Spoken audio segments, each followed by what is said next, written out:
Export पर उल्टा असर पड़ेगा, इससे कोई इनकार नहीं कर सकता है। छोटी अवधि के लिए सही, इकॉनमी की रफ्तार थोड़ी धीमी पड़ जाएगी, इसकी आशंका से भी कोई इनकार नहीं कर सकता। लेकिन इसका मतलब क्या हम यूएस के सामने घुटने टेक दें, ट्रंप की शर्तों पर ट्रेड डील कर लें, कुछ वैसा ही जैसा कि दूसरे देश करके अब पछता रहे हैं? क्या हमारे पास इसके अलावा कोई चारा नहीं है? क्या हम इस हालात से निपटने के लिए कोई ऐसा ठोस कदम नहीं उठा सकते जो हमें भविष्य में ऐसे ट्रंप टैरिफ से निपटने की ताकत दे? क्या अब समय नहीं आ गया है कि किसी एक देश पर निर्भर रहने की बजाय हम अपने एक्सपोर्ट को अलग अलग देशों की तरफ बढ़ाएं? जिस रिफॉर्म की बात अब तक हम करते आए हैं उसको जल्द से जल्द जमीन पर लागू करें। आज आवाज अड्डा में करेंगे इसी पर खास चर्चा। नमस्कार, मैं हूं लक्ष्मण राय और चर्चा में शामिल होंगे हमारे साथ विशेष मेहमान, इकोनॉमिस्ट हैं और इन्वेस्टमेंट बैंकर हैं साकेत मिश्रा साहब, फियो जो कि federation of Indian export organisation है उसके डीजी और सीईओ हैं अजय सहाय साहब, इंडस्ट्री एक्सपर्ट सुनील स्वर्णिम साहब हैं और द न्यू इंडियन की एडिटर इन चीफ आरती टिक्कू सिंह जी हैं। आप सभी मेहमानों का बहुत बहुत स्वागत है हमारे शो में। शुरुआत में साकेत मिश्रा साहब आपसे ही करूं कि ट्रंप का टैरिफ लग गया, 50% कर दिया गया है। जाहिर तौर पे ये अनुमान से काफ़ी ज़्यादा था, लेकिन जिस तरीके का हाहाकार मचा है, क्या हालात वाकई उतने ख़राब हैं? क्या हम इसको एक चुनौती के तौर पर देख करके अपने आप को किसी एक बड़े ऊंचे कदम की तरफ नहीं बढ़ सकते? लक्ष्मण जी नमस्कार। हाहाकार तो मैं नहीं कहूँगा, ज़रूरत है, परंतु गंभीर समस्या है ये ज़रूर कहूँगा, और इससे हमारे कुछ सेक्टर्स को मुश्किल होगी ये भी मैं कहूँगा। हो सकता है अगर हम लोग सही तरीके से रिस्पॉन्ड करें तो इसकी वजह से हम लोग अपनी आर्थिक व्यवस्था में और कई सेक्टरों में सुधार ला सकते हैं। कई मार्केट्स जिनकी तरफ हम लोग ने शायद देखा नहीं क्योंकि हम लोग को अमेरिका ही मिल रहा था, उनकी तरफ हम देख सकते हैं। कई नई चीज़ों में हम लोग घुस सकते हैं, जैसे चाहे वो टेक्नोलॉजी हो या जेनेरिक दवाएं हों, उनको हम लोग और डीपली जा सकते हैं। तो इसलिए गंभीर है, हमें जिन लोगों के ऊपर इसका असर पड़ रहा है उन लोगों को मदद करने की ज़रूरत है, पर साथ साथ ये एक ऐसा मौका मैं ज़रूर कहूँगा जहाँ पे हम लोग को गंभीर समस्या का गंभीर समाधान निकालने के लिए कार्य करने की एक हमारे देश में क्षमता तो है ही, पर हमें अवसर को पकड़ने की ज़रूरत है। मैं उनमें से नहीं हूँ जो कि कहूँगा कि बहुत अच्छा हुआ और हमें अपॉर्चुनिटी मिल रही है, पर यह ज़रूर है कि ये मौका है जबकि पूरे देश को जो हम लोग राजनीतिक चिक में पड़े रहते हैं उसको छोड़ करके थोड़ी बड़ी पिक्चर को लेकर के साथ में आगे बढ़ने की ज़रूरत है। और उसमें सबसे जो बड़ी चीज़ है वो ये है कि कोविड ने हम लोग को सिखाया कि भारत विश्व के लिए नई टेक्नोलॉजी और मैन्युफैक्चरिंग कर सकता है। अमेरिका आप अगर देखें तो हाई टेक्नोलॉजी पे रिसर्च करके अपने लिए करता है। ये एक चांस है भारत के लिए कि भारत कई अनेकों जगहों पे दिखा सकता है कि हम विश्व के लिए कुछ बड़ा कर सकते हैं, और जिससे कि हमारे स्वदेश में भी नौकरियां बनेंगी और आर्थिक व्यवस्था में सुधार आएगा। तो ये एक आपने इम्पोर्टेंट पॉइंट कहा कि दिक्कत है, इसको दूर करने के लिए कदम उठाए जाने चाहिए। और कई बार ऐसा होता है कि कई कदम सरकार सोच के रखती है, या फिर व्यक्तिगत लाइफ में भी हम लोग कि ये करेंगे, ऐसा करेंगे, वैसा करेंगे, अच्छा हो जाएगा और बेहतर हो जाएगा, लेकिन नहीं कर रहे होते हैं। अचानक से जब कोई समस्या आती है तो फिर सारे एक्टिव हो जाते हैं, अच्छा ऐसा सोचा था उसको आज कर ही लेते हैं, अब समय बहुत देर हो रहा है। तो अजय सहाय साहब, ये अब समय आ गया है कि जिन जिन चीज़ों की मांग बहुत समय से इंडस्ट्री कर रही थी, या फिर कहें कि जो सरकार के विचाराधीन था, अब उस तरह की चीज़ों को फास्ट ट्रैक किया जाए ताकि इसके जरिए हम एक नया एनवायरनमेंट क्रिएट कर सकें एक्सपोर्टर्स के लिए। बिल्कुल आप ठीक कह रहे हैं। देखिए, इस जो भी टैरिफ वॉर है उसका ज़्यादा असर उन कंपनीज पे पड़ा है, जो उन सेक्टर्स पे पड़ा है जो यूएस में ज़्यादा एक्सपोज हैं। तो एक बहुत इंपॉर्टेंट लेसन जिसको हम कह सकते हैं, जो कि एक सिल्वर लाइनिंग इस पूरी कंट्रोवर्सी में है, कि हमें डाइवर्सिफाई करने की ज़रूरत है। हमें प्रोडक्ट लेवल पे भी डाइवर्सिफाई करना है, हमें कंपनी लेवल पे भी डाइवर्सिफाई करना है।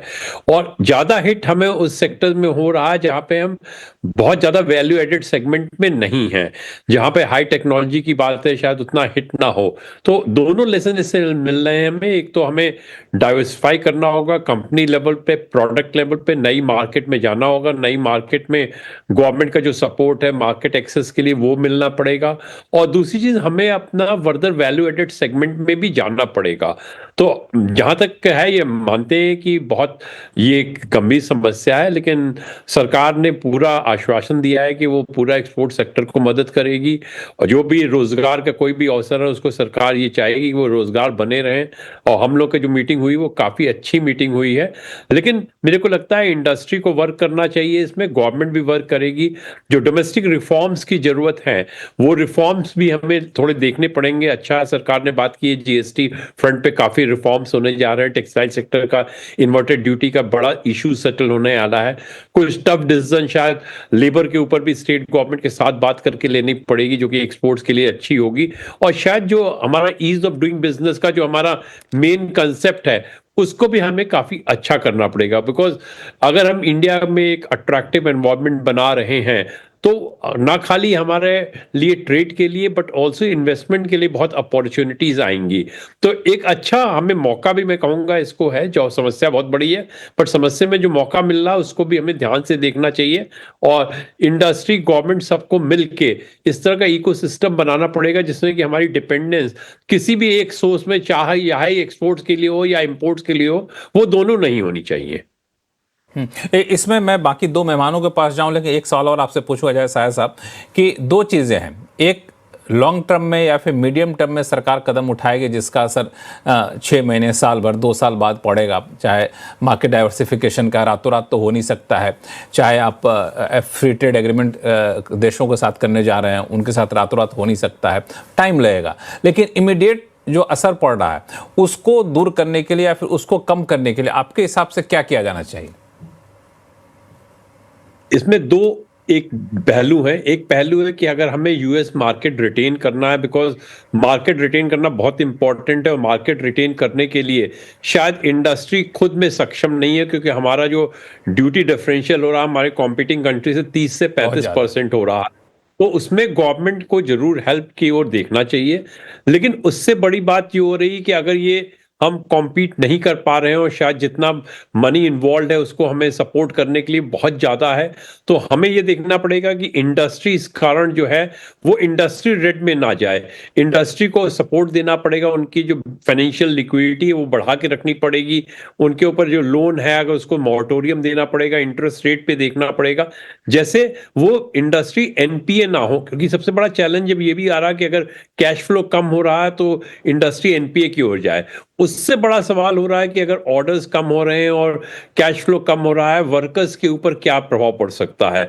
तो इन तीनों जो बातें हैं उन पे ऊपर हम लोग की चर्चा हुई है और सरकार ने पूरा आश्वासन दिया है कि वो इसके लिए प्रयास कर रहे हैं। क्या वो सपोर्ट आएगा, कितना आएगा, वो टाइम बताएगा। बट हमें लेबर फ्रंट पे बहुत ज्यादा सरकार ने आश्वासन दिया है कि इंडस्ट्री को ये नहीं सोचना चाहिए कि लेबर की उनको छटनी करने की जरूरत होगी। सरकार उसमें पूरा सहयोग देगी। सरकार ने कोविड टाइम में भी सपोर्ट दिया था और इस जो चैलेंजिंग सिचुएशन है उसमें सरकार अपना पूरा सपोर्ट देगी। हमें लगता है कुछ आने वाले दिनों में एक्सपोर्ट से रिलेटेड कुछ अनाउंसमेंट होंगे और जो अभी हम बात कर रहे हैं शायद उस बात में हम वो पॉजिटिविटी भी देखें जो कि एक्सपोर्ट्स के लिए आएगी।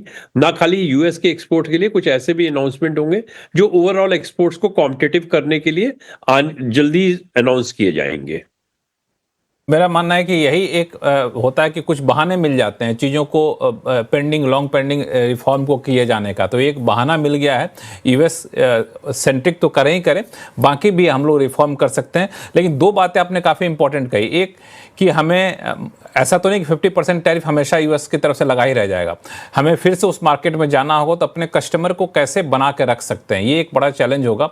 दूसरा, जो एक्सपोर्टर्स हैं, जो इंडस्ट्री हैं, फैक्ट्री हैं, वो भी बनी रहे। ऐसा नहीं कि उनके एक्सपोर्ट के पैसे नहीं आ रहे हैं, सामान पड़ा रह गया, बैंक का लोन डिफॉल्ट कर गया तो कंपनी बंद करनी पड़ जाए। क्योंकि एक बार कस्टमर चला गया तो उसको वापस लाना बड़ा मुश्किल होता है, एक बार फैक्ट्री बैठ गई तो उसको वापस से शुरू करना बड़ा मुश्किल होता है। सुनील सुब्रमण्यम साहब, इसका क्या उपाय देखते हैं आप? मैं देखता हूं कि इसमें जैसे आपने सही तरह से कहा, एक शॉर्ट टर्म पिक्चर है और एक मीडियम टर्म पिक्चर है। तो शॉर्ट टर्म पिक्चर में मैं मानता हूं कि पहली क्या इसकी असर उसको काउंटर करना है। तो फर्स्ट थिंग है कि जरूर जेम्स एंड ज्वेलरी और टेक्सटाइल जहाँ लेबर ओरिएंटेड सेक्टर है वहां पे इम्पैक्ट है, मगर उनके एम्प्लॉयज पे भी इम्पैक्ट है। तो फर्स्ट थिंग मैंने जो सुना है कि गवर्नमेंट एक special direct incentive to impacted employees of gems and jewellery textile sector consider कर रही है, ताकि उनको ऊपर ये नौकरी जाने का या वेजेस कम होने का असर प्रोटेक्ट करे। तो फर्स्ट शॉर्ट टर्म इम्पैक्ट वो है। सेकंड शॉर्ट टर्म जो उन्होंने किया है, मैंने सुना कि 25,000 करोड़ की एक्सपोर्ट फाइनेंस सस्ते में देने की उन्होंने प्रोग्राम स्टार्ट किया है, इंटरनल डिस्कशन चालू है, और वो भी इमीडिएटली वो। तीसरी बात है कि रिजर्व बैंक के जरिए रुपी को डिवैल्यू करना, यह भी एक इंपॉर्टेंट चीज है, क्योंकि टैरिफ का डिफरेंस को रुपी के डिवैल्यूएशन से वो कंट्रोल कर सकते हैं। वो भी मेरे ख्याल में, यानी अब फेड रेट कट करती है तो आरबीआई रेट कट नहीं करेगी, ताकि वो डिफरेंस जो हो जाए इंटरेस्ट रेट में उसके कारण रुपी वीकेंड हो जाए, तो उससे उस हद तक हमें उस टैरिफ के खिलाफ एक थोड़ी राहत मिलेगी। मगर इसका एक नेगेटिव इफेक्ट ये होगा कि बहुत से एक्सपोर्ट के चीज हम इंपोर्ट करते हैं, रॉ मटेरियल और सेमी फिनिश, फिर प्रोसेस करके उसको री एक्सपोर्ट करते हैं। तो उधर भी गवर्नमेंट शायद इंपोर्ट ड्यूटीज को कटवाएगी, ताकि ये रुपी डिवैल्यूएशन का इंपैक्ट और उससे भी थोड़ा और बेनिफिट उनको मिल जाए, तो इंपोर्ट ड्यूटीज की कट करना। ये सब मैं मानता हूं एक शॉर्ट टर्म प्लान में गवर्नमेंट ने तैयार किया है। मीडियम टर्म में प्लान में क्या है, उन्होंने मिशन 40 यानी 40 देशों को, हम यूएस में जो एक्सपोर्ट कर रहे हैं उसको 40 देश में गवर्नमेंट सपोर्ट करेगी अपना मार्केटिंग करके, to explore opportunity to go to 40 countries. उसके साथ बीटीए और एफटीए की कोशिश भी उधर करेगी। बट सबसे इंपॉर्टेंट चीज जो मीडियम टर्म में है वो है कि प्रोडक्टिविटी को डोमेस्टिकली इंप्रूव करना, और जितने इंपोर्ट कर रहे हैं उस आइटम को डोमेस्टिकली हम प्रोड्यूस करना, आत्मनिर्भर भारत के ऊपर जहां पे भी मौका मिलता है वो। और दूसरी बात है कि जो एक्सपोर्ट कर रहे हैं वो प्रोडक्ट, वो क्या थोड़ी मॉडिफिकेशन से डोमेस्टिक सेल के उतर, यानी स्वदेशी खर्चा के लिए उसको भी इस्तेमाल किया जा सकता है, प्रोडक्शन फैसिलिटीज को। और फाइनली मैं कहूंगा यूएस में भी एक थोड़ी डिविजन दिख रही है। एक मिस्टर नवारो है ट्रम्प के एडवाइजर, अभी भी मोदी का वॉर है, रशिया यूक्रेन वॉर, अभी हमें पीछे पड़े हुए हैं हमारे पीछे। मगर स्कॉट बेंसन जो ट्रेड सेक्रेटरी है वो कहते हैं कि मैं देख रहा हूं कि एक ना एक दिन इंडिया और यूएस ट्रेड एग्रीमेंट में आ जाएगी। तो दोनों तरफा उधर भी खबर आ रही है। तो मानना है कि हमें यूएस के ऊपर दरवाजा बंद नहीं करना है, यानी हमारे एक्शंस और ये डिप्लोमेसी के थ्रू शांति से हमें फर्मली इसको रिस्पॉन्ड करना है। मगर डेफिनेटली मेरे ख्याल में यूएस से ये सिचुएशन को सॉल्व करने की कोशिश भी गवर्नमेंट पैरेलल स्ट्रीम पे कर रही होगी। और याद रखिए, ये रशिया यूक्रेन वॉर का ही एक्स्ट्रा 25% लगा था। अगर उधर कुछ भी होता है तो चांसेस है कि ये 25% भी चल जा सकती है। इसलिए हमें जल्दबाजी में कुछ नेगेटिव वर्ड्स या आक्रामक तरीके से ये करना नहीं चाहिए। धीरे धीरे हमारे की टॉक्स भी जारी रखना चाहिए। ये एक कॉम्प्रिहेंसिव सॉल्यूशन गवर्नमेंट अप्रोच कर रही है और ये सही ढंग से आगे बढ़ रहे हैं हम। हालांकि कॉम्प्रिहेंसिव सॉल्यूशन अजय सहाय और उन जैसे कई एसोसिएशन को लोगों ने दिया है, और पता नहीं सरकार इस पे किस में से क्या कदम उठाएगी। लेकिन आरती टिक्कू सिंह, मैं आपसे थोड़ा समझना चाह रहा था कि इस हालात को किस पर्सपेक्टिव से देखा जाए। देखिए लक्ष्मण, मुझे लगता है कहीं ऐसा ना हो कि आने वाली जो जनरेशन्स है भारत की, वो प्रेसिडेंट यूएस के जो प्रेसिडेंट है डोनाल्ड ट्रंप को, उनको इवेंचुअली जो है एक थैंक यू नोट भेजे। क्योंकि मुझे लगता है कि जो भी जिस तरह का अप्रोच उन्होंने अभी तक दिखाया है पिछले 6 महीने में इंडिया के साथ, वो हमारे लिए ब्लेसिंग है इन डिस्गाइज। और कहीं ना कहीं मुझे लगता है एक बहुत बड़ी अपॉर्चुनिटी है कि जो चीजें हम करना चाहते थे, इनफैक्ट प्राइम मिनिस्टर नेहरू के टाइम से जो आत्मनिर्भरता की हम बात करते हैं, और बहुत कुछ नेहरू के टाइम पे हुआ, लेकिन बहुत सारी चीजें जो रह गई बीच में और जिसकी वजह से देश जो है स्लो डाउन रहा, और कई सारे सेक्टर्स में हम लोग पीछे रह गए और कंपटीशन नहीं रहा उतना। मुझे लगता है कि वो अपॉर्चुनिटी अभी हमारे पास है। और जो एक्सेसिव ओवर रिलायंस जो यूएस पे थी, खासकर कुछ सेक्टर्स की, इनफैक्ट अगर आप देखें प्रेसिडेंट ट्रंप ने जो टैरिफ्स लगाए भी हैं वो नॉन एसेंशियल एरियाज में लगाए हैं। अगर आप देखें फाइनेंशियल सर्विसेज इसमें एक्सक्लूडेड है, इसमें टेक सर्विसेज एक्सक्लूडेड है, जो कि बहुत बड़ी सर्विसेज है। तो उसमें अगर आप देखें तो हमारे लिए एक बहुत बड़ी अपॉर्चुनिटी है कि हम रिफॉर्म्स लाए, हम डिवर्सिफिकेशन, सभी पैनलिस्ट ने बहुत विस्तार से समझाया कि डिवर्सिफिकेशन हो रहा है। इनफैक्ट यूरोप हम जा रहे हैं, हम अफ्रीका जा रहे हैं, हम बाकी सारी कंट्रीज में जा रहे हैं अपने ही टेक्सटाइल्स को लेकर, और जो जेम्स का भी इनफैक्ट हमने देखा उसमें भी हम डिवर्सिफाई हो रहे हैं।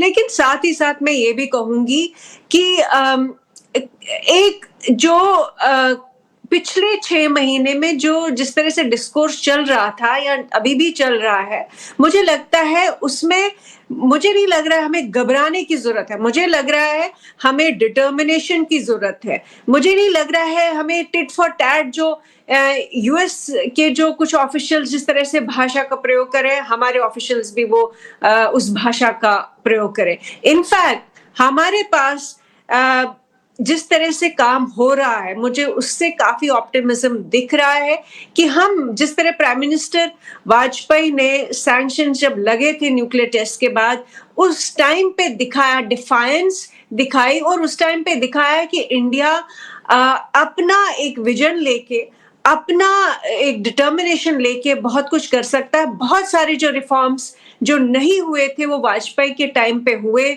हमने देखा इंफ्रास्ट्रक्चर जो था ही नहीं, नॉन एग्जिस्टेंट था, वो उस टाइम पाया।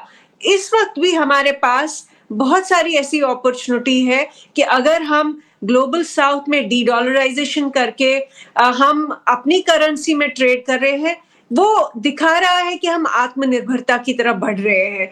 अगर हम डिवर्सिफाई करके यूएस को अगर हम टेक्सटाइल्स और जेम्स और डायमंड्स वगैरह जो है वो भेज रहे थे, उसकी मार्केट आज बाकी दुनिया में भी है।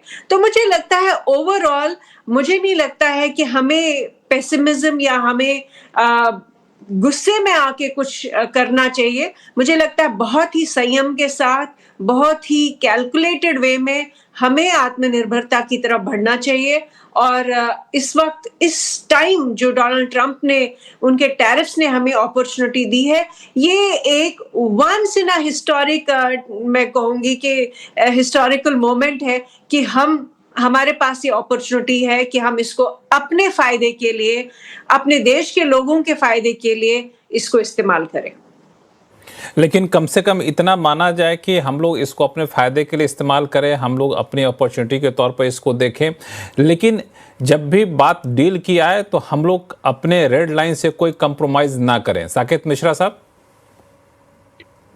लक्ष्मण जी, पूरी तरह से मैं अभी आरती जी ने भी जो कहा उससे सहमत हूँ। मेरा थोड़ा सा अलग नज़रिया है सरकार को क्या करना चाहिए उस पर लेकर के। सरकार की सबसे बड़ी जिम्मेदारी है गरीबों के प्रति। तो जिन सेक्टर्स में गरीबों की नौकरी जाती है, अगर सरकार की डायरेक्ट असिस्टेंस जानी है तो उधर प्रायोरिटी और प्राथमिकता देनी चाहिए।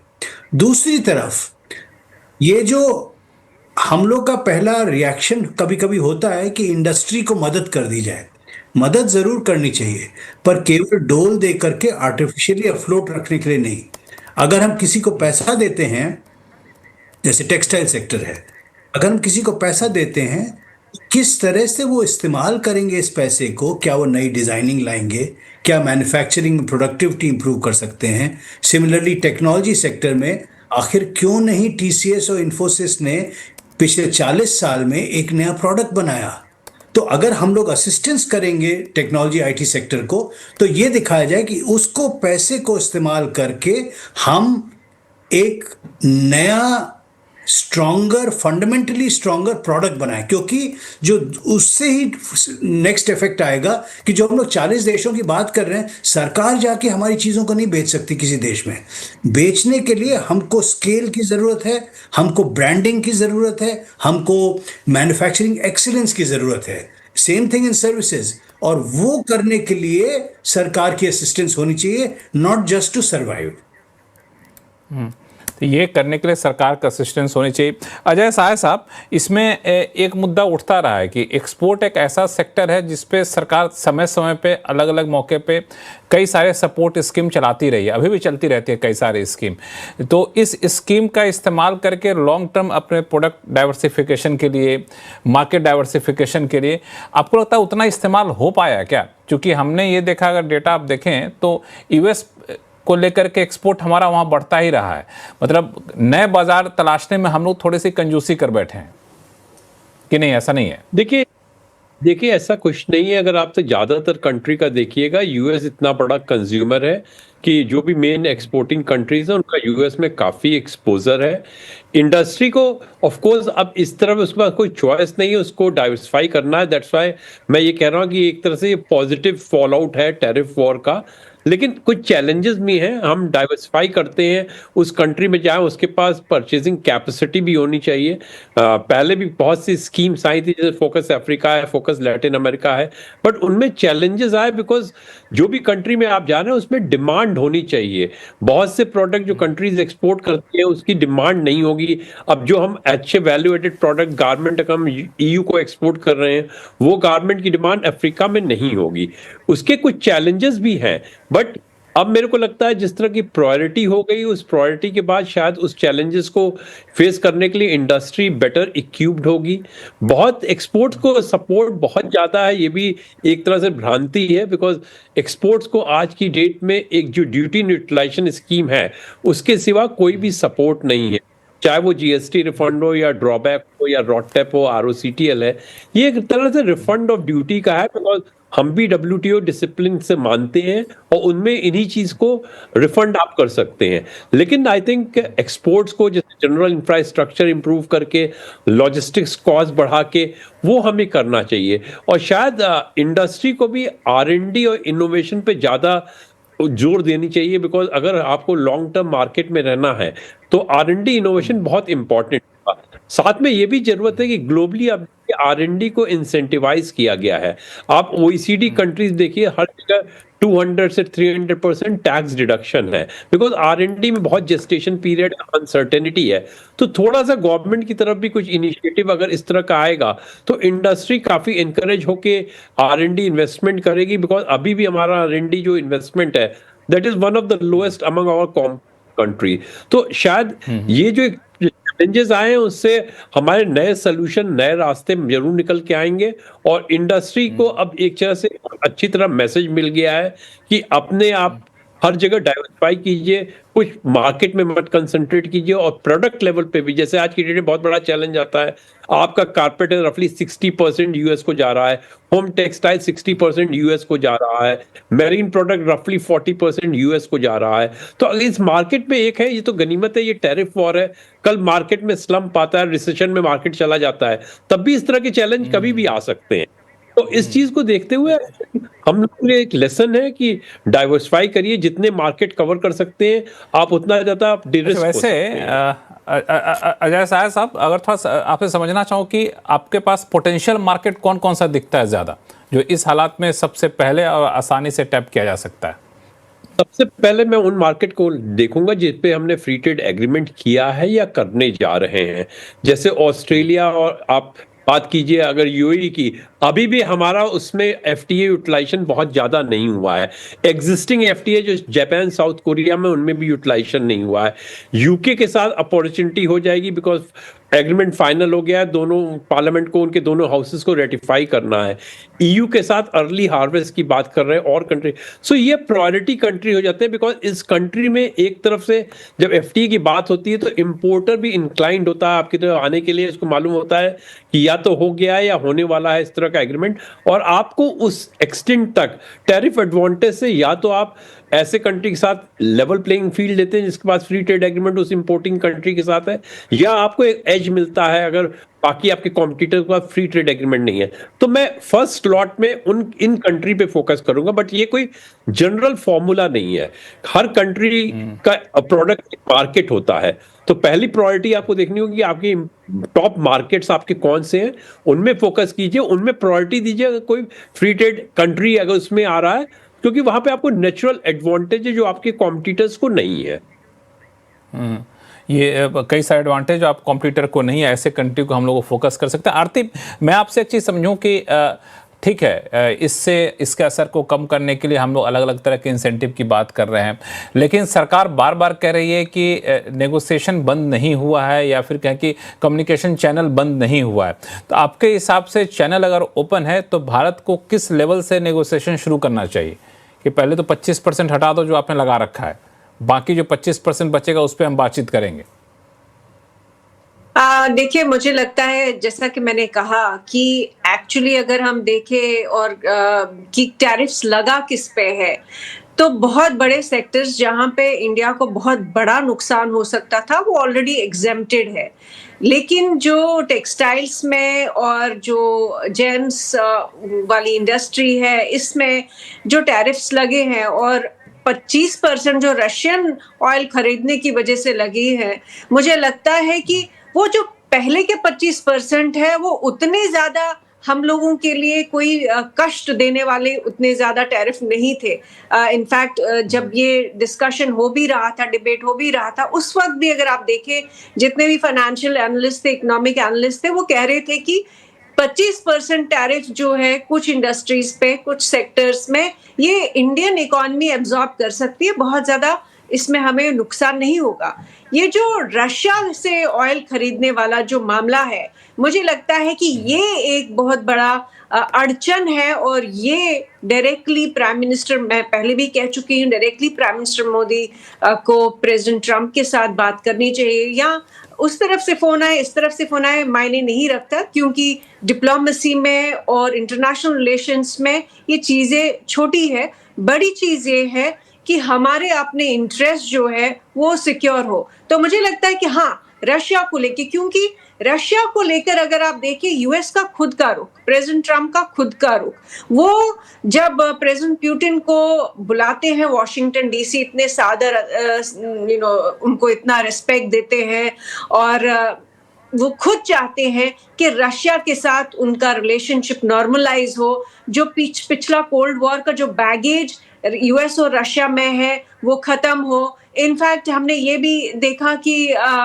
प्रेसिडेंट पुतिन और प्रेसिडेंट ट्रंप का जो जिस तरह से अभी रिसेंटली मीटिंग, बायलैटरल मीटिंग था, उसमें हमने देखा कि बहुत गुंजाइश है कि वो हो सकता है कि उनकी खुद की जो इश्यूज है वो रिजॉल्व होने के बाद ये जो रशियन ऑयल की वजह से हम लोगों पर 25% का सैंक्शन लगा है वो ना रहे।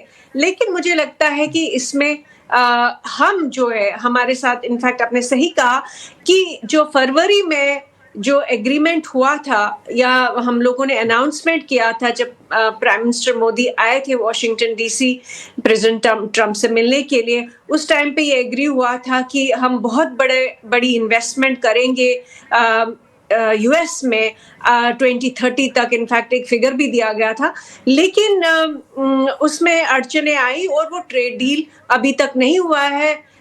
छठा कि सातवां राउंड ऑफ नेगोशिएशंस है, उसमें अभी अड़चने दिख रही है, लेकिन वो कॉन्वर्सेशन बंद नहीं हुई है। और मुझे लगता है उसी संदर्भ में प्रेसिडेंट ट्रंप जो है सर्जियो गोर को यहाँ एम्बेसडर भेज रहे हैं, वो बहुत कॉन्फिडेंट है, उनके बहुत क्लोज है। हो सकता है कि उनकी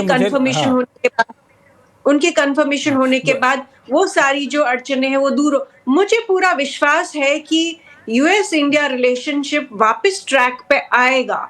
और आपने बिल्कुल, मुझे लगता है कि ये यूएस भी नहीं चाहेगा कि इंडिया के साथ हम ट्रेड रिलेशन को ऐसा बना के रखें जो अभी हालात बना हुआ है। सुनील सुरवरम साहब, यूएस भी नहीं चाहे कि 50% टैरिफ लगा दे, इंडिया का सामान हमारे यहाँ आए ना। ठीक है, उनकी अपनी बार्गेन टैक्टिक्स होती है, नेगोशिएटिंग टैक्टिक होती है, अलग बात है। वो भी टेस्ट कर रहे होंगे इंडिया कहाँ तक झुकने को तैयार है। नहीं, बिल्कुल, ये हु ब्लिंक्स फर्स्ट का खेल चल रहा है। जैसे समझिए हाईजैकर के साथ, तो प्लेन में हाईजैक करते हैं तो नेगोशिएटर जाते हैं ना, वो यील्ड नहीं करते, वो कौन पहला ब्रेक करता है ना। वैसे मैं कहूंगा कि ट्रंप ने हमें हाईजैक किया है, क्योंकि बिना कोई सोच समझ के हमारी और रशिया यूक्रेन की वॉर में हमारा कुछ नहीं है। रशिया के ऊपर दबाव डालने के लिए हमारे ऊपर 25% लगाना। सेकंड चीज जो सोचिए ना, उनका $3 ट्रिलियन के इंपोर्ट में हमसे वो 50 बिलियन से कम इंपोर्ट करते हैं, तो 3% ही है हमारी एक्सपोर्ट्स टू देम, यानी अमेरिका से इंपोर्ट्स। तो ये रेवेन्यू का उनका कोई मामला नहीं है, ये एक पनिश करने की सोच है और पनिश करके रशिया को लाइन पे लाने की। तो हमारा क्या लेना देना। तो इसलिए मेरा मानना है कि अब देखिए, एक तरफ इंडिया में भी यूनाइटेड रहना की जरूरत है। अब मिस्टर रघुराम राजन, पूर्व आरबीआई गवर्नर, ने कहा कि हमें रशिया से तेल खरीदना बंद करना चाहिए। ऐसी थोड़ी होती है ना। हम अपनी जो एक पॉलिटिकल हमारी स्टैंड है, हमारी आत्मनिर्भरता है, उसको क्यों गिव अप करे। और ये खबर भी आई जर्मन न्यूज़पेपर में कि ट्रंप ने 3-4 बार मिस्टर मोदी को फोन पे बात करने की कोशिश की और मिस्टर मोदी ने वो कॉल उठाया नहीं। तो बात ऐसी है कि ये अब एक पॉलिटिकल स्टैंड ऑफ में है कि हु ब्लिंक्स फर्स्ट। और बात जो रशिया यूक्रेन की बात, वो किसी के कंट्रोल में नहीं है। और अब सोच लीजिए ये क्यों हुआ, क्योंकि उनको नोबेल प्राइज चाहिए। ये बात हम बोल नहीं रहे पब्लिक में, बट रशिया यूक्रेन की वॉर इतनी सालों से चल रही है, अब तक कुछ नहीं हुआ। ये सडनली ओवरनाइट ये अलास्का में बैठक बुलाएंगे और ये सॉल्व हो जाएगा, ये सोच के क्या बात है ऐसी कि सडनली इंडिया के ऊपर।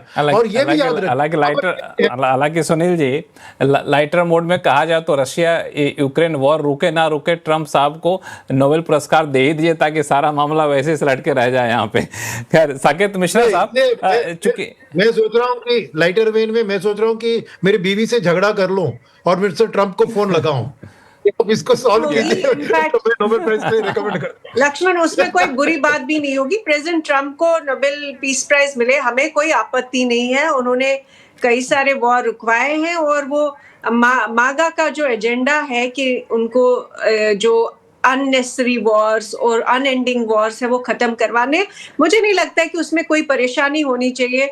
और अगर इंडिया भी मदद कर सकता है कि उनको नोबेल पीस प्राइज मिलना चाहिए तो हमको करना चाहिए। हाँ, लेकिन ये है कि हमारे अपनी जो डिप्लोमेसी है उसको ही बचा के रखना पड़ेगा, अपना भी स्टैंड यहाँ बचा के रखना पड़ेगा। साकेत मिश्रा साहब, हम थोड़ा सा स्पेसिफिक पे जाएं, लेकिन एक जेनरिक सवाल आपसे पूछूं कि दोनों चैनल खुला रखना होता है। एक नेगोशिएशन भी हम कर रहे होंगे और दूसरा डोमेस्टिक लेवल पे हम स्टेप उठा रहे होंगे ताकि असर को कम करें। आपके हिसाब से नेगोशिएशन के लेवल पे हमें किस तरह की डील करनी चाहिए, बात शुरुआत करनी चाहिए ताकि चीज़ें वापस बैक टू नॉर्मल होता हुआ दिखे? लक्ष्मण जी, 90 से 95% तो डील ऑलरेडी फाइनलाइज हो चुकी है। शायद मार्केट को भी ये पता है कि जुलाई में अधिकतर लोगों का ये विश्लेषण था कि हम लोग साइन करके आ जाएंगे डील को, तो इसलिए कोई ज्यादा पॉइंट्स बचे नहीं है डील के। जो आपने कहा कि हु ब्लिंक्स फर्स्ट, वही सही बात है, क्योंकि ना रशियन ऑयल इसमें कोई बहुत इंपॉर्टेंट चीज है, और एंड वेरी फ्रैंकली हम लोग का देश स्ट्रेटेजिक सॉवरेंटी, मतलब स्वतंत्रता कि कहाँ से हम खरीदेंगे कहाँ से बेचेंगे, वो हम लोग किसी देश को नहीं दे सकते, इसीलिए हमने स्वतंत्रता पाई है। हमको ये जरूर देखना है कि क्यों ट्रंप ने हमारे ऊपर 50% लगाया और चाइना के विरुद्ध नहीं लगाया, क्योंकि चाइना के पास रेयर अर्थ मेटल था, रशिया के साथ तो ट्रेड है नहीं। उन्होंने अन्य देशों को कम किया क्योंकि अन्य देशों के पास कुछ कुछ अलग अलग चीजें थी। तो इसलिए हम लोग को ये देखना है कि थोड़े बहुत चीजें हम लोग दे सकते हैं, पर गरीब जो हमारा किसान है, जो हमारा प्रोडक्शन है एग्रीकल्चर और डेयरी का, इस समय हम लोग उस पर नेगोशिएट, कम से कम मेरा व्यक्तिगत व्यू ये है कि हमें नहीं करना चाहिए। मेरा फर्म कन्विक्शन और विश्वास है कि ये पॉलिटिकल मेजर है, क्योंकि शायद जो कहा जाता है हम लोग को ट्रंप सोच रहे थे कि डरा धमका करके वो डोमेस्टिक पॉलिटिक्स में अपना नंबर हाई कर सकते हैं, शायद वो उनका अनुमान था जो कि नहीं मिल रहा है। और जब नहीं मिलता है तो थोड़ा गुस्सा बढ़ता है। पर मुझे ये लगता है कि चाहे वो ट्रंप की सरकार हो या ट्रंप के एडवाइजर्स हों, सभी चाहते हैं कि, आपने ट्रेजरी सेक्रेटरी की बात सुनी होगी कि इन भारत और अमेरिका के रिलेशनशिप बहुत मल्टी लेवल्स के हैं, तो इसलिए हम लोग को रिश्ता टूटेगा नहीं, फिर से थोड़ा जोड़ना पड़ेगा, ट्रेड को जोड़ना पड़ेगा, पर सबसे जरूरी है कि हमें अपने देश को ऐसा बनाना है कि कोई हमें विश्व में हल्का ना ले सके। 3% या हल्का जो ना भी ले है हम लोग वर्ल्ड जीडीपी का, उससे हमको 7-8% पे पहुंचना है, जिससे कि कोई ये ना सोचे कि सबसे कमजोर कड़ी कौन है। सबसे कमजोर कड़ी कौन है, ये कोई ना सोचे। अजय साय साहब, ये जो कह रहे हैं साकेत मिश्रा जी कि हमें जीडीपी में एक्सपोर्ट की हिस्सेदारी को बढ़ाना है, और अभी मैं देख रहा था ग्लोबल ट्रेड में इंडिया करीब 2% के आसपास है। इसको आप लोग का अंदाजा क्या है कि अगर हम लोग जिस तरीके से एफटीए कर रहे हैं, जिस तरह से ट्रेड नेगोशिएशन हो रहा है, यूएस को थोड़ा सा भी साइडलाइन करके चले, तो हम लोग किस रफ्तार से कहाँ तक पहुँच सकते हैं? देखिए, अगर आपको अपने ग्लोबल ट्रेड में हिस्सेदारी बनानी है तो आपको उन सेक्टर में एंटर करना होगा जहां पे ग्लोबल इंपोर्ट्स बढ़ रहा है। और मैं कुछ सेक्टर्स हैं जिसमें इंडिया ने काफ़ी अच्छा किया है। जैसे अगर आप पिछले 5 साल का मशीनरी ग्लोबल इंपोर्ट देखिए, मशीनरी का ग्लोबल इंपोर्ट जो ग्रोथ है वो करीब करीब 6% है। इंडिया का एक्सपोर्ट ग्रोथ 11% है। इलेक्ट्रॉनिक्स में जो ग्रोथ रेट है वो 9% इंपोर्ट का, हमारी 25% है। फार्मा में एक्सपोर्ट बढ़ रहा है, और अगर हम बात करें automobile and auto component sector में भी इंपोर्ट बढ़ रहा है। तो इंडिया ये नए सेक्टर्स में आ रहा है, और शायद जो पीएलआई स्कीम है वो इंडिया को बहुत ज़्यादा हेल्प करेगी, ना खाली एक एक्सपोर्ट बढ़ाने के लिए, बिकॉज उसमें जो सेक्टर्स हैं वो सेक्टर्स हमें मैन्युफैक्चरिंग में स्ट्रॉन्ग करके हमें एक ग्लोबल मार्केट में एंटर करने के लिए बहुत हेल्पफुल करेंगे। लेकिन हमारी स्ट्रेटेजी जो भी होनी चाहिए वो एक होनी चाहिए कि हम एक्सपोर्ट बढ़ा सकें, और उसमें जो सनराइज सेक्टर्स हैं उनका ज़्यादा कंट्रीब्यूशन है, बट जो ट्रेडिशनल सेक्टर्स हैं उनका कंट्रीब्यूशन भी बहुत ही इंपॉर्टेंट है, बिकॉज वहाँ पे हम जॉब बहुत क्रिएट कर रहे हैं। अगर आप बात कीजिए, हम एक मोबाइल एक्सपोर्ट करते हैं और एक शर्ट एक्सपोर्ट करते हैं, और दोनों की वैल्यू देखिए, तो जहाँ पे लेबर का है वो हम ट्रेडिशनल सेक्टर में करते हैं। तो जबकि हमें जरूर एक्सपोर्ट में अगर हमें $1 ट्रिलियन पहुंचना है तो सनराइज सेक्टर्स को हमें बहुत ज़्यादा पुश करना पड़ेगा, उनमें ग्रोथ की अपॉर्चुनिटी भी बहुत ज़्यादा है। जो ट्रेडिशनल सेक्टर्स है उनका मार्केट उस तरह से नहीं बढ़ रहा है, लेकिन हमें उनको भी पुश करना पड़ेगा, क्योंकि हम वहाँ पे जॉब ज़्यादा क्रिएट करेंगे। हमारे लिए आज एक्सपोर्ट सिर्फ फॉरेन एक्सचेंज की बात नहीं है, इकोनॉमिक एक्टिविटी बढ़ाने के लिए, जॉब क्रिएट करने के लिए इसका बहुत इंपॉर्टेंट रोल रहा है। इसीलिए प्राइम मिनिस्टर बोल रहे हैं कि अगर इंडिया को डेवलप्ड कंट्री बनना है तो एक्सपोर्ट को एक की रोल प्ले करना पड़ेगा, बिकॉज वो एक्सपोर्ट अपने जो आपको एक क्रिएट कर रहा है। आपने जो 2 एग्जाम्पल दिए, बहुत ही बेहतरीन एग्जाम्पल है, जो खासतौर से मशीनरी एक्सपोर्ट और इलेक्ट्रॉनिक्स एक्सपोर्ट को लेकर के।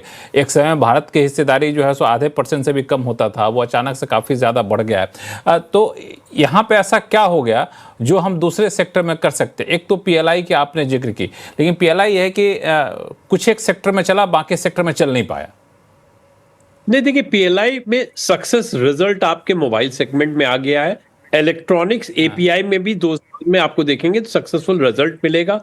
इस हर जगह आप पीएलआई नहीं देखते, लेकिन शायद अगर हम एफडीआई अट्रैक्ट कर सकें तो वो बहुत हेल्पफुल होगा। एफडीआई ना खाली अपने साथ एक पैसा लेके आता है, वो एक टेक्नोलॉजी भी लेके आता है, साथ साथ एक मार्केट भी लेके आता है। तो हमें शायद एफडीआई अगर सेक्टर्स में डिफरेंट एक्सपोर्ट सेक्टर में लाएंगे वो बहुत मददगार होगी, क्योंकि एज्यूमिंग आप थाईलैंड से एफडीआई लेके आते हैं तो एक टेक्नोलॉजी वहां की भी आती है, थाईलैंड का मार्केट आपके लिए ओपन होगा।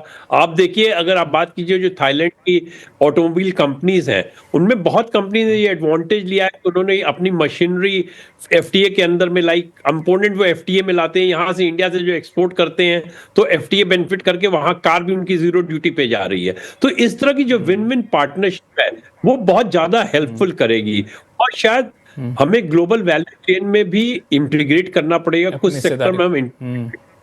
और सबसे बड़ी बात है कि जिस post Covid complete recalibration of global value chain हो रहा है, तो अगर इंडिया इसमें इंटीग्रेट करेगा तो में हमें बढ़ाने के लिए काफी ज्यादा मदद मिलेगी।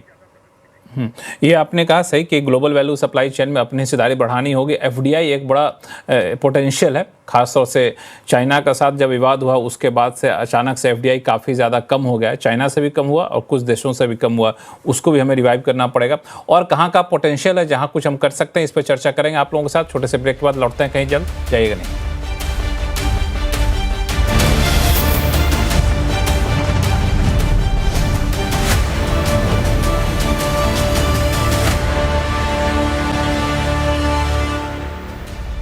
ब्रेक के बाद एक बार फिर सबका स्वागत है। हम लोग चर्चा कर रहे हैं कि ट्रंप के टैरिफ से कैसे निपटा जाए, क्या क्या सरकार को करना चाहिए।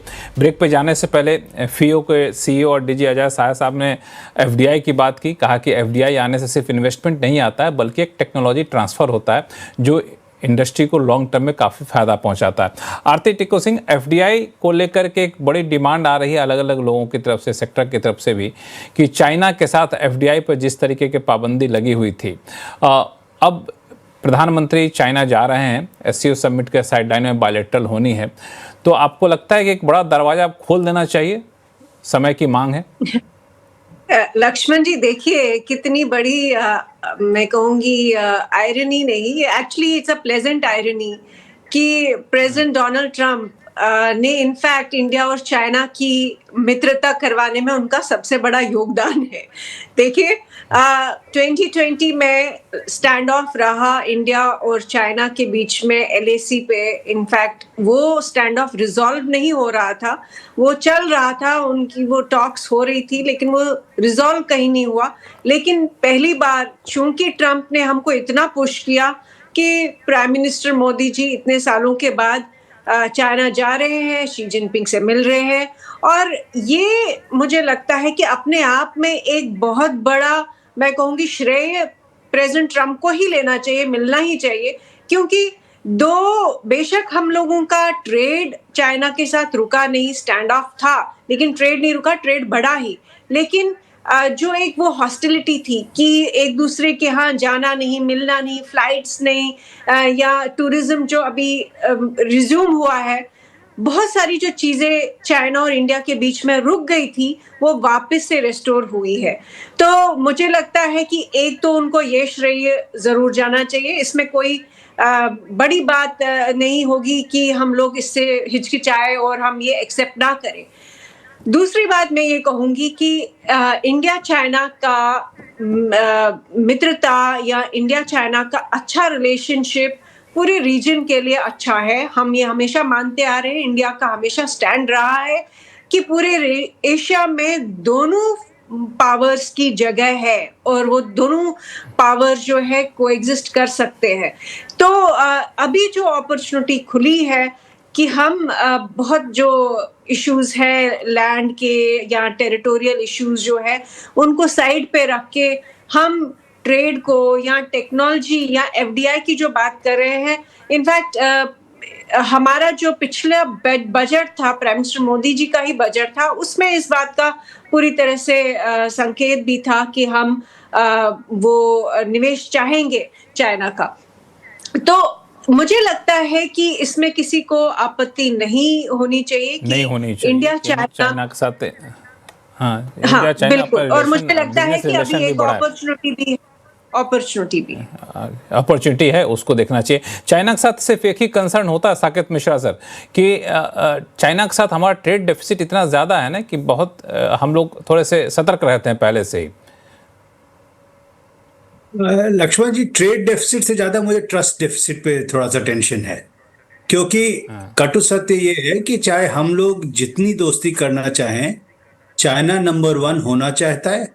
शायद आज एशिया का सबसे बड़ा इकोनॉमिक पावर है भी, पर चाइना हम लोग को भी ऊपर नहीं उठने देना चाहता है, और हम लोग को इसमें अपने दिमाग में कोई गलतफहमी नहीं पालनी चाहिए। उसका ये मतलब नहीं कि हम लोग उनके साथ ट्रेड, यूएस के रुख के बाद तो चाइना को भी समझ में आना चाहिए कि हमें इंडिया भी भले ही मजबूरी का दोस्त क्यों ना हो। नहीं, पर देखिए चाइना अपने आप को यूएस का बराबर मानता है, और चाइना इंडिया को यूज करेगा, एंड हमें भी ट्रांजैक्शनल होने में कोई शर्म की बात नहीं है। हमेशा शादी की जरूरत नहीं होती किसी देश के साथ। हम लोग जिन चीजों पर सहमति है, FDI अगर कुछ सेक्टर्स में अलाउ करना चाहते हैं, हमें यूज करना चाहिए। ऐसे ही अगर टूरिज्म से दोनों तरफ फायदा होगा, हमें यूज करना चाहिए। बुद्धिस्ट सर्किट पे चाइनीज टूरिज्म अच्छा है, परंतु काउंटिंग ऑन चाइना कि हमको वो यूएस के विरुद्ध मदद करेगा, इस गलतफहमी में कभी भी हम लोग को नहीं रहना चाहिए। इसमें कम से कम मैं व्यक्तिगत रूप से क्लियर हूं।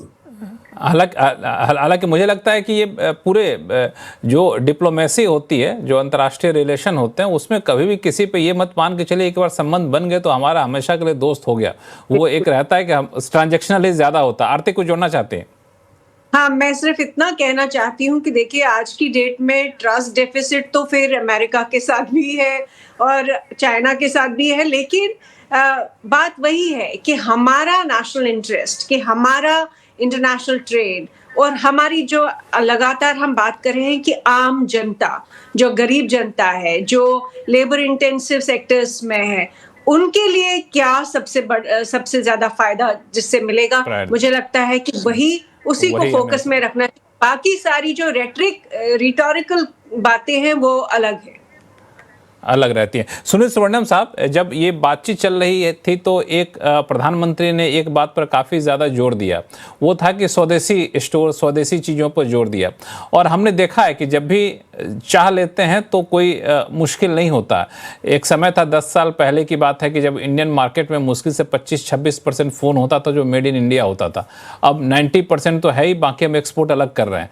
70 गुना 77 टाइम्स हम लोग का डिफेंस प्रोडक्शन पहुंच गया है। तो हम लोग अगर चाहें तो चीज़ों को कर सकते हैं। तो आपको क्या लगता है कि इसमें सिर्फ इंसेंटिव, PLI स्कीम, ये स्कीम वैसा चला दें, या फिर एक बड़ा एनवायरनमेंट में बदलाव करने की ज़रूरत है, इकोसिस्टम में बदलाव करने की ज़रूरत है? एक बड़ी बदलाव करने की जरूरत है, जैसे आरती जी ने कहा और बाकी लोगों ने कहा ना, जैसे वाजपेयी जी का था कि उन्होंने न्यूक्लियर बम फोड़ा तो कैसे देश एक साथ आकर एक आगे बढ़ा। 1991 की रिफॉर्म्स की बात करें तो एक धक्का की जरूरत है जब हम उठते हैं, नहीं तो हम कुंभकर्ण की तरह सोते रहते हैं ऐसे देश, ये हमारी नेचर है। तो ऐसे एक झटका मिला है अभी, और जिसके ऊपर भरोसा था अमेरिका, वही हमारे खिलाफ इतनी काम कर रही है। और वैसे ट्रम्प के शब्द ने भी शायद एक जोश दिलवाया है इंडिया में। तो मेरा मानना है यही एक मौका है, क्योंकि लोग कुछ मुश्किल सहने के लिए तैयार है, क्योंकि अभी उनको सामने एक इन्वेडर की तरह, अमेरिका एक इन्वेडर की तरह दिखता है। तो इसके लिए लोग जरूर, जैसे वॉर में या इंडो पाक वॉर में लोग अपने बीच के जो मसले को भूलकर साथ में करते, वही है ये मौका कि हम अपने लॉन्ग टर्म तौर पर टेक्नोलॉजी, स्किल डेवलपमेंट और ये सब चीज के ऊपर भयंकर चेंजेस करने की जरूरत है, और एक बहुत बढ़िया रिफॉर्म्स पैकेज लॉन्च करने की जरूरत है। खाली PLI नहीं, बट ओवरऑल इंडियन प्रोडक्टिविटी और लेबर को इंप्रूव करने के लिए एक लंबा प्रोग्राम को लॉन्च करना चाहिए, और वो मौका सही है अभी। और इसमें देखिए, चीन के साथ हमें हाथ मिलाना ही होगा, क्योंकि चीन के पास क्या है, टेक्नोलॉजी है, मगर उनके लेबर सप्लाई श्रिंकिंग है, और उनका पर कैपिटा इनकम हमसे 4 गुना ज्यादा है। हम 3000 पे है, वो 13000 पे है। तो दोनों का गठबंधन में चीन से कुछ प्रोडक्ट्स इधर लो कॉस्ट जो लेबर ओरिएंटेड है इधर मैन्युफैक्चर कर सकते हैं, और फिनिशिंग शायद हाई एंड टेक्नोलॉजी चीन में कर सकते हैं। तो एक चाइना इंडिया का जॉइंट मार्केट मैन्युफैक्चरिंग इनिशिएटिव भी आगे बढ़ सकता है, चीन को भी लाभ होगा उसमें, क्योंकि इंडियन चीप लेबर और अवेलेबिलिटी ऑफ लेबर का फायदा उठाए। तो हमें समझदारी से, प्रैग्मेटिकली चीन को साथ लेकर, पॉलिटिकल मैटर्स अलग डिस्कशन टेबल पे होगी, मगर ट्रेड रिलेटेड में हमें आगे बढ़ना चाहिए। और हमारे पास और एक अस्त्र है, ये क्वाड में हमें शामिल किया गया, ऑस्ट्रेलिया, जापान, चाइना, इंडिया और अमेरिका। हम क्यों ना वहां से बाहर निकले? अभी क्वाड का मीनिंग क्या है? Anti China. हम तो अभी एंटी चाइना नहीं हो सकते ना। तो क्या अमेरिका ने क्वाड फॉर्म किया ताकि चाइना को कंट्रोल में रखे, तो हम क्यों आसानी से वो कंट्रोल अमेरिका को? तो हमारे पास यूएस चाहता है कि आप ब्रिक्स से बाहर निकल जाइए। हाँ, यूएस चाहता है कि आप ब्रिक्स से निकल जाइए, चाइना चाहे कि आप क्वाड से निकल जाइए, एक अलग डिबेट है यहाँ पे। अजय साय साहब, चाइना वाले पर्सपेक्टिव को आप कैसे देख रहे हैं? क्योंकि चाइना से जाहिर तौर पे हमेशा एक कंसर्न रहा है कि वो इतनी ज़्यादा चीज़ें यहाँ पे डंप कर देते हैं कि हम लोग की घरेलू इंडस्ट्री बिल्कुल तबाह हो जाती है, लेकिन चाइना से बिल्कुल दूरी बना के आज के हालात में हम रह भी नहीं सकते। नहीं, देखिए, चाइना ऐसे दूरी बना के नहीं रहेगा, और प्राइम मिनिस्टर की विजिट है तो हमें लगता है उसमें हमारे जो कुछ मार्केट एक्सेस के इश्यूज जो एक्सपोर्ट्स के हैं वो एड्रेस हो सकते हैं। चाइना में अगर आप देखिए आईटी इंडस्ट्री है, फार्मा इंडस्ट्री है या एग्रो एंड फूड सेक्टर है, सबके लिए मार्केट एक्सेस के बहुत बड़े इश्यूज हैं। इसीलिए हमारा जो एक्सपोर्ट चाइना का वो बाय एंड लार्ज एक तरह रॉ मटेरियल का रह गया है। तो हमें लगता है कि जो प्राइम मिनिस्टर की विजिट है जिसमें साइडलाइंस पे हमारा डिस्कशन होगा, तो ये मार्केट ओपनिंग के लिए हमारे लिए अच्छे अवसर आ सकते हैं। और जैसे ऑल एक्सपर्ट में बोला, अगर चाइना में लेबर कॉस्टली हो रहा है तो लेबर इंटेंसिव सेक्टर्स में लेस कॉम्पिटिटिव हो जाएंगे, तो उन सेक्टर्स में भी हमारा मार्केट खुलेगा। आज की तरह जिस तरह की लेबर का सवाल है, चाइना वर्चुअली कारपेट सेक्टर से एग्जिट कर गया है, वो एक सेक्टर हमारे लिए होगा। ऐसे ही और सेक्टर भी आएंगे। तो हमें लगता है कि हमें चाइना के साथ जरूर रिश्ते बनाने चाहिए। जहां तक वो डंपिंग का सवाल है उसको हमें देखना चाहिए। हम ऐसे भी चाइना के साथ कोई फ्री ट्रेड एग्रीमेंट नहीं कर सकते हैं। आज की डेट में आसियान में अगर इंडोनेशिया और इंडोनेशिया देखिए, वो चाइना की डंपिंग से बहुत परेशान है। तो ऑफ कोर्स नेसेसरी सेफगार्ड रखने पड़ेंगे, लेकिन एट द सेम टाइम जो भी मार्केट एक्सेस के इश्यूज है, अगर हम रिजॉल्व करते हैं, अपना हम एक्सपोर्ट बढ़ाते हैं, तो उससे एक बहुत अच्छा होगा। चाइना का इंपोर्ट, बहुत कुछ इंपोर्ट इंडियन इकोनॉमी की रिक्वायरमेंट भी है, वो भी हो रहा है। लेकिन एट द सेम टाइम अगर हम ट्रेड डेफिसिट कम करने के लिए अगर कुछ नए प्रोडक्ट बढ़ाएंगे और कुछ नए मार्केट एक्सेस लेंगे तो वो अच्छा होगा। सर्विसेज सेक्टर में भी हम बात कर सकते हैं, चाइना में कुछ सर्विसेज की डिमांड भी क्रिएट की जा सकती है। तो जहां तक बात है कि मैं एग्री करता हूं पैनलिस्ट से कि शायद लॉन्ग टर्म इंटरेस्ट हम लोग के नहीं मिलते होंगे, बिकॉज बहुत कुछ इंडिया की ग्रोथ में come at the cost of China. अगर हमारी मैन्युफैक्चरिंग स्ट्रांग होती है तो वो कॉन्ट्रडिक्शन रहेगा, but medium to short term में ऐसे कोई चैलेंजेस नहीं आएंगे और हमें उनका मार्केट एक्सप्लॉइट करने की पूरी कोशिश करनी चाहिए। पूरी कोशिश करनी चाहिए। एक चीज़ और मैं आपसे पूछूं, चूंकि बार बार ये दलील दी जा रही है कि हमारे जो एक्सपोर्टर्स हैं अगर बाहर सामान नहीं भेज पा रहे हैं तो कुछ मॉडिफिकेशन के साथ कुछ ऐसा देखें, रॉ मटेरियल अभी रखा हुआ है तो डोमेस्टिक मार्केट भी उनको कैप्चर करने के लिए मौका दिया जाना चाहिए। ये कितना फिजिबल आपको दिख रहा है अभी के सिनेरियो में? देखिए, फिजिबल है, सेक्टर टू सेक्टर डिपेंड करता है। जिसमें आपको एग्जांपल दूं, जब रेड सी की क्राइसिस हुई और ये हुआ कि बहुत से प्रोडक्ट जो है फ्रेट बढ़ने से नहीं एक्सपोर्ट पाएंगे, हम लोगों ने खुर्जा का स्टडी की। खुर्जा का एक्सपोर्ट बहुत डाउन हुआ, बट उनकी इंडस्ट्री चलती रही बिकॉज डोमेस्टिक जो डिमांड थी बहुत वाइब्रेंट है। हमारे यहाँ जिस तरह के लार्ज डिपार्टमेंटल स्टोर्स आ गए हैं, जिस तरह के पॉट्स की डिमांड है, तो हर सेक्टर में नहीं बट बहुत से सेक्टर में डोमेस्टिक की जो वाइब्रेंसी है वो जरूर हेल्प करेगी। और इसीलिए हमें नहीं लगता कि ये जो एक्सपोर्ट यूएस से इम्पैक्ट हो रहा है उसका इम्पैक्ट, इसका मतलब ये नहीं कि हमारी जीडीपी स्लो हो जाएगी। जिस तरह के रिफॉर्म हो रहे हैं, जीडीपी एक्सपेंड करेगी, वो चैलेंजेस नहीं है। लेकिन शायद मैं हमेशा यही कहूंगा कि हमको इस तरह की जो क्राइसिस में जो अपॉर्चुनिटी क्रिएट हो रही है उसको देखना चाहिए। अपॉर्चुनिटी सबसे बड़ा लेसन यही है कि हमें डी रिस्क करना पड़ेगा, हमें आपको डाइवर्सिफाई करना पड़ेगा, हमें प्रोडक्ट डेवलपमेंट पे जाना पड़ेगा, वैल्यू एडेड सेगमेंट पे जाना पड़ेगा। और अगर हम डेवलप कंट्री बनना चाहते हैं तो शायद इस दिशा में हमें अब प्रयास ज्यादा तेजी से करने पड़ेंगे। हालांकि लगता है कि इसमें एक फैक्टर और होगा कि जो हम लोग घर का जो इकोसिस्टम है इसको कैसे बदलते हैं, जैसे ease of doing business, procedural cost, compliance cost जो एक्सपोर्टर को होते हैं वो भी ठीक ठाक होते हैं। उसको हम लोग अगर दुरुस्त कर लें तो वो एक बड़ा बेनिफिट होगा एक्सपोर्टर्स को इनडायरेक्टली। न तो WTO रूल्स को वायलेट करेगा, न तो किसी देश को आपत्ति होगी और हम लोग की रेटिंग भी इसमें सुधरेगी। एक आखिरी कमेंट साकेत मिश्रा साहब कि जिस रिफॉर्म की बात 15 अगस्त को प्रधानमंत्री ने की भी और ऐसा हालात भी बन गया कि रिफॉर्म अवश्यंभावी हो चुका है, इसमें सबसे बड़ी अड़चन आती है स्टेट लेवल का रिफॉर्म, जो हर किसी को ये चुभता है, वो काफ़ी ज़्यादा कंजर्वेटिव रहते हैं। इसके उपाय क्या है, क्या तरीका है उसका? मतलब कंपेटिटिव फेडरलिज्म ही इसका उपाय है। और जो सरकार, यूनियन कैबिनेट काफ़ी जगह करती है कि लिंकेज ऑफ यूनियन फंड्स, जो केंद्रीय पैसे डिवॉल्व होते हैं स्टेट्स पे, वो अगर मापदंड बना दे जी, उससे लिंक कर दिया जाए तो सबसे पहले इंसेंटिवाइज हो जाता है। पर आप अगर देखें, चाहे वो लेबर हो, कई रिफॉर्म्स में तो स्टेट्स ज्यादा आगे हैं हम लोग केंद्र से, क्योंकि पॉलिटिकली इट बिकम्स इजियर कि स्टेट अपना जल्दी कर दे। पर मेरे हिसाब से अगर वो पॉलिसी को फाइनेंशियल डेवल्यूशन से लिंक कर दें तो उससे जल्दी रिफॉर्म होगा। लेकिन ये है कि ये एक ऐसा मौका है जिसको हम लोग कई सारे रिफॉर्म जो पेंडिंग है इस माने पेंडिंग रिफॉर्म को कर सकते हैं, कई सारे स्टेप्स जो लेने थे नहीं लिए हैं वो ले सकते हैं। और जैसा कि शो के शुरू में आरती जी ने कहा भी कि हो सकता है कि एक समय के बाद हम लोग ट्रंप को थैंक यू नोट भेजें कि देखिए आपकी वजह से सारा कुछ हो गया जो सालों से रुका हुआ था। इसी उम्मीद के साथ शो को यहीं खत्म करते हैं। आप सही मेहमानों का बहुत बहुत धन्यवाद हमारे शो में जुड़ने के लिए। आवाज़ अड्डा में फिलहाल इतना ही। देखते रहिए CNBC आवाज़। नमस्कार।